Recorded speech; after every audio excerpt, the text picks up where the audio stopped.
नमस्कार, मैं हूं निधीश त्यागी और आप देख रहे हैं हरकारा डीप डाइव। आज हम बात करेंगे एक ऐसे रिश्ते की जो दोस्ती से शुरू हुआ और कड़वाहट और कट्टी में बदल गया।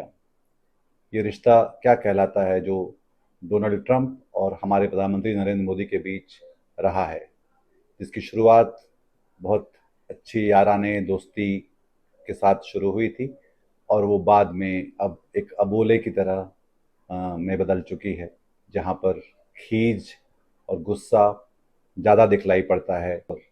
सितंबर 2019 अमेरिका के ह्यूस्टन का एनआरजी स्टेडियम, 50,000 से अधिक भारतीय अमेरिकों की गरजती भीड़ और मंच पर दो नेता जिनकी दोस्ती दुनिया देख रही थी। और फिर वहां पर हमारे प्रधानमंत्री का ये कहना कि अब की बार ट्रंप सरकार।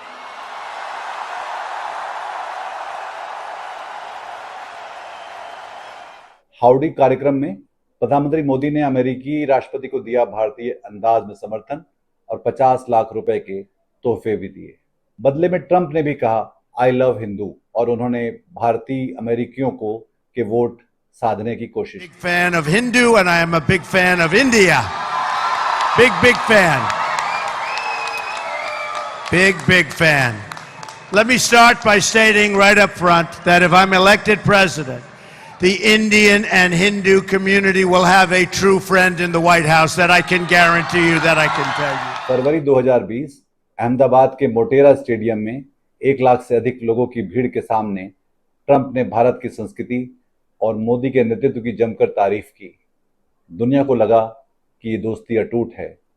सारा मीडिया वारे न्यारे जा रहा था, उनकी पर्सनल केमिस्ट्री की बात कर रहा था, भले ही मोदी ने ऐन वक्त पर उनके नाम का उच्चारण ठीक नहीं किया, पर दोस्ती बनी रही। The president of the United states of America mister Donald Trump, हम सब खड़े होकर के नमस्ते ट्रंप। ये देखने वाली बात है कि ज्यादातर विदेशी ताकतों के साथ मोदी के रिश्ते मोटे तौर पर बहुत अच्छे रहे हैं। उन्होंने बहुत खुश रखने की कोशिश की है उन्हें। वे लगातार लोगों को गले लगाते रहे हैं और हंसते रहे हैं। उनका हासिल क्या है इसका तो बहुत अंदाजा नहीं है, पर ट्रंप के साथ उनकी केमिस्ट्री सचमुच बहुत ज्यादा मजबूत और दिलचस्प बनी रही। दोनों में देखते हैं कि कितनी सारी समानताएं हैं। ट्रंप और मोदी दोनों दक्षिणपंथ और धुर दक्षिणपंथ के समर्थन से सरकार में आए हैं। दोनों नफरत और डर को करेंसी की तरह इस्तेमाल करते हैं। मोदी की डिग्री का तो पता नहीं और ट्रंप ने तो पढ़ाई की है, पर बर्ताव में दोनों हल्के दिखलाई पड़ते हैं। दोनों सेल्समैन तो अच्छे हैं, पर लीडरशिप दिखाने के मौके पर फीका प्रदर्शन करते हैं। दोनों अपने ही देश के लोगों के खिलाफ कार्रवाइयां करते हैं। इकोनॉमी चलाना दोनों को ठीक से नहीं आता।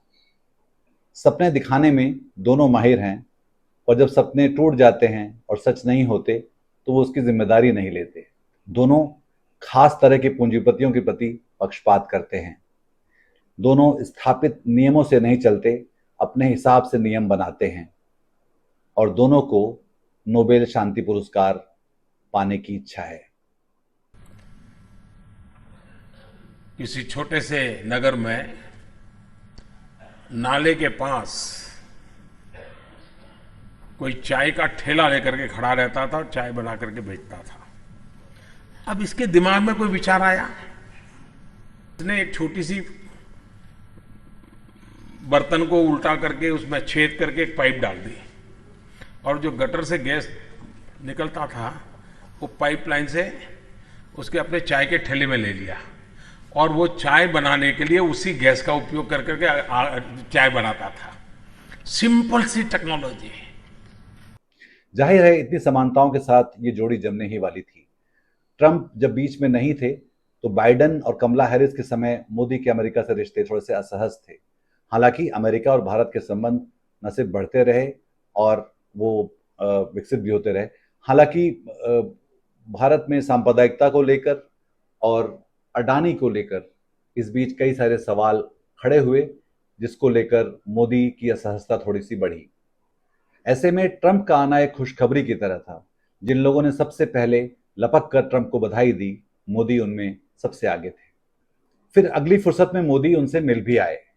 हालांकि वहां भी भारत जैसी उभरती सुपर पावर और विश्व गुरु का दर्जा रखने वाले देश का सम्मान कोई बहुत ज्यादा नहीं हुआ। वहां पर मोदी को इलॉन मस्क के बच्चों के साथ खेलते हुए देखा गया। वहां पर ट्रंप ने फिर से टैरिफ के बारे में भारत को एक तरह से लताड़ा और मोदी जो है वो एक तरह से खिसियाते हंसते हुए दिखलाई दिए। और वहां पर उन्होंने कहा कि जैसे कि ट्रंप ने मेक अमेरिका ग्रेट अगेन मागा बनाया है, वैसे ही वो भी भारत में मेक इंडिया ग्रेट अगेन यानी मीगा बनाना चाहते हैं। लेकिन निजी दोस्ती के आधार पर खड़ा ये संबंध दो देशों के बीच उस तरह से लागू नहीं होने वाला था जो कि लग रहा था। वो कठोर वास्तविकताओं से टकराने वाला था और जिसका सामना भारत ने और दुनिया ने बहुत जल्दी देख लिया।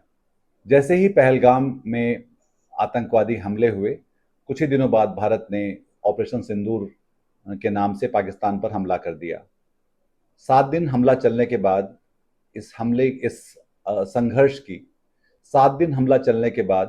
इस युद्ध को रोकने का पहला ऐलान डोनाल्ड ट्रंप के ट्वीट से हुआ। वो एक ब्रेकिंग न्यूज की तरह आया और उन्होंने ये भी दावा किया कि ये जंग उन्होंने रुकवाई है, नहीं तो ये दो एटमी ताकतें जो न्यूक्लियर पावर्स हैं वो पता नहीं ये किस हद तक जा सकता था। तो उन्होंने इसका श्रेय खुद को ले लिया और ये भारत के लिए सबसे बड़ी तकलीफ की बात थी, क्योंकि मामला कश्मीर का था और भारत की शर्त ये होती है कि हमारा आपसी मामला है और इसमें हम आपस में ही बात करके इसको सुलझाएंगे। और इसके बाद सरकार के लिए बहुत शर्मिंदगी वाली बात रही कि वो इस बात को ना तो स्वीकार कर पा रहे हैं ना इसको खारिज कर पाए, और वो दबी छुपी जुबानों में जरूर कहते रहे कि ऐसा नहीं हुआ वैसा हुआ, और हमारे डीजीएमओ ने बात की थी और उनके डीजीएमओ ने कहा था कि शांति लाओ, युद्ध विराम किया जाए। पर ये बात जाहिर तौर पे दुनिया में और देश में भी सब लोग नहीं मान रहे। ट्रंप ने एक ही बार ऐसा नहीं कहा, इस वक्त तक वो 29 बार वो खुद कह चुके हैं और अब उनका स्टाफ भी बात कहने लगा है। कल उनकी प्रवक्ता ने कहा कि इस युद्ध विराम करवाने के लिए ट्रंप को नोबेल शांति पुरस्कार से नवाजा जाना चाहिए। तो ये बात अब यहां तक पहुंचती दिखलाई पड़ रही है कि ये रुकने वाली नहीं है। भारत इसको ठीक से ना तो खंडन कर पा रहा है, ना इसका विरोध कर पा रहा है, ना ट्रंप को चुप करवा पा रहा है, ना जैसा कि राहुल गांधी ने कहा कि ना वो ट्रंप को झूठा कह पा रहा है। ट्रंप ने युद्ध विराम का श्रेय लेते हुए एक और बात ये कही कि ये युद्ध विराम उन्होंने इस बात पे इस लालच में करवाया कि हमको ट्रेड साथ में करना है और आसानी से करना है, इसलिए दोनों देश चुपचाप इस बात को मान गए और युद्ध विराम हो गया। दूसरी तरफ ट्रंप ने भारत को लगातार टैरिफ किंग कहा। उन्होंने कहा कि अमेरिकी जो वस्तुएं हैं, अमेरिकी जो प्रोडक्ट्स हैं, उनको भारत के बाजार में बहुत आसानी से आने को नहीं मिलता है।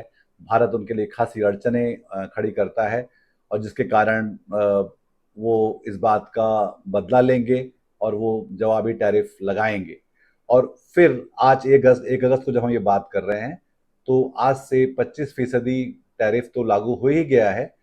साथ में ट्रंप ने भारत को इस बात की भी सजा देने की बात कही है कि हम रूस से तेल खरीदते रहे हैं और हम ब्रिक्स देशों को, जिसमें ब्राजील, रूस, चाइना और भारत शामिल हैं, उन देशों के बीच उन देशों में हम उसके सदस्य हैं जहां पर हम अमेरिका का विरोध करते हैं।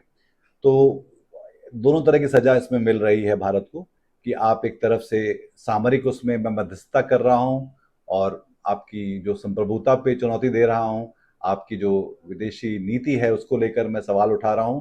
दूसरी तरफ मैं आपको टैरिफ व्यापार की तरह से मैं आपको सजा दे रहा हूं, जो चीजें मुश्किल करने वाला है भारत की अर्थव्यवस्था के लिए। और सिर्फ टैरिफ की बात नहीं है, इसमें H1B वीजा देने की बात भी है। जो भारत के बच्चे जो वहां पर पढ़ते हैं उनकी दिक्कतें भी हैं।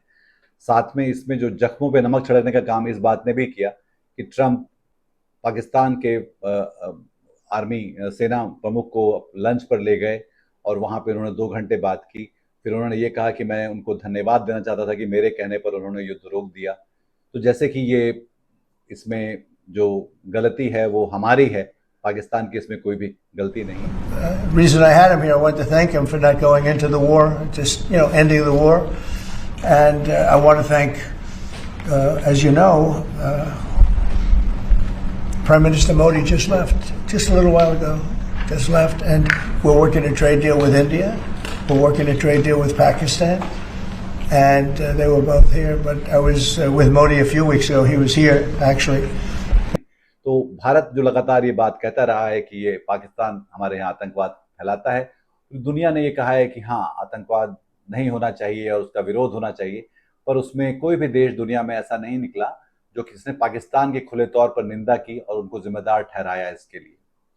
तो ये एक और जो है पेंच हो गया और इससे रिश्ता और अधिक खटास की तरफ जाने लगा। आज 1 अगस्त है और आज से टैरिफ लगाने की बात है। हालांकि ट्रंप की जो नीतियां हैं वो रोज बदलती रहती हैं उनकी सनक के हिसाब से, और वो अनिश्चितता का अंदाज़ा लगाना बड़ा मुश्किल है, पर यह साफ साफ लग रहा है एक पैटर्न की तरह कि ट्रंप और मोदी और उसके कारण भारत और अमेरिका के संबंध लगातार मुश्किल होते चले जा रहे हैं, और इसका खामियाजा कौन भुगतने वाला है ये समझना आसान नहीं है, खासतौर पर तब जब चीन भी हमारे साथ नहीं है। क्योंकि ये जो नई एक जो दुनिया बन रही है उसमें एक तरफ अमेरिका है जिसका साथ, जिसका दोस्त हम समझते थे पर वो है नहीं, दूसरी तरफ चीन है जिसके साथ हमारी लगातार एक संघर्ष की स्थिति बनी रही है, और पिछले जो ऑपरेशन सिंदूर के दौरान उन्होंने साफ साफ पाकिस्तान का साथ दिया है। तो भारत के लिए एक बड़ी मुश्किल स्थिति है कि वो अब इस तरफ का है या उस तरफ का। और इस बीच सबसे जो बुरी बात यह है कि ये नरेंद्र मोदी के लिए, उनकी छवि के लिए, उनकी विश्व गुरु और उनकी प्रतिष्ठा के लिए एक खासा मुश्किल समय दिखलाई पड़ता है। आज की बात यहीं तक। अगर आपको ये कार्यक्रम पसंद आया तो उसको लाइक करिए, हमारे चैनल को सब्सक्राइब करिए और अपने हम ख्याल लोगों के साथ साझा करिए। अपना ख्याल रखिए। हम फिर मिलेंगे नए हरकारा डीप डाइव के साथ। शुक्रिया। नमस्कार।